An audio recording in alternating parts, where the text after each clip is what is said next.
নমস্কার। তন্ত্রমন্ত্রে আপনাকে স্বাগত। কাক কেন শ্রাদ্ধের অন্ন খায়? এর পিছনে লুকিয়ে আছে রামের ব্রহ্মাস্ত্র রহস্য। ত্রেতা যুগে বনবাসকারী রাম আর মাতা সীতা চিত্রকূটে এক মনোরম পরিবেশে বসেছিলেন।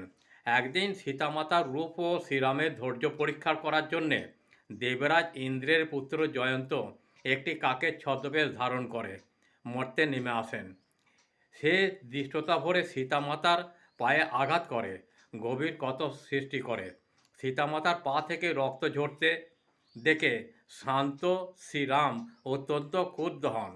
তিনি কোনো বিশাল ধনুর্বাণ নিয়ে নয়, বরং মাটি থেকে একটি সাধারণ ঘাস তুলে নেন এবং তাতে ব্রহ্মাস্ত্রের শক্তি প্রয়োগ করে জয়ন্তর দিকে নিক্ষেপ করেন।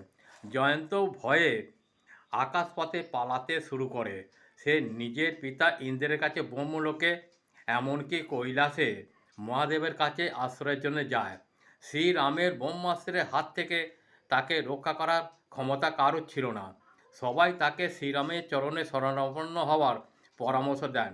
অবশেষে জয়ন্ত উপায়ন্ত না দেখে শ্রীরামের চরণে এসে লুটিয়ে পড়ে ক্ষমা ভিক্ষার জন্যে। করুণাময় শ্রীরাম তাকে জীবন দান করেন, কিন্তু ব্রহ্মাস্ত্র যেহেতু বিফল যায় না, তাই জয়ন্ত একটি অঙ্গ উৎসর্গ করা অনিবার্য ছিল। জয়ন্ত স্বেচ্ছায় নিজের ডান চোখটি দান করে এবং ব্রহ্মাস্ত্রের প্রভাবে সে এক চোখ অন্ধ হয়ে যায়। শ্রীরাম জয়ন্তের অনুশোচনা দেখে তাকে বরদান দেন যে আজ থেকে সে এবং তার কাক প্রজাতি মানুষ ও তাদের মৃত পূর্বপুরুষদের মধ্যে পবিত্র বার্তা বাহক হিসাবে কাজ করবে। এই বরদান অনুযায়ী শ্রাদ্ধ অনুষ্ঠানে কাককে দেওয়া অন্ন গ্রহণ করলে তা সরাসরি পূর্বপুরুষদের কাছে পৌঁছে যায় বলে বিশ্বাস করা হয়। যদি আমার এই প্রয়াসটি ভালো লাগে তাহলে আমাকে একটি শেয়ার, লাইক ও সাবস্ক্রাইব করতে ভুলবেন না। যারা আমাকে সাবস্ক্রাইব করেছেন তাদের উদ্দেশ্যে জানাই আন্তরিক ভালোবাসা ও বড়দের প্রণাম।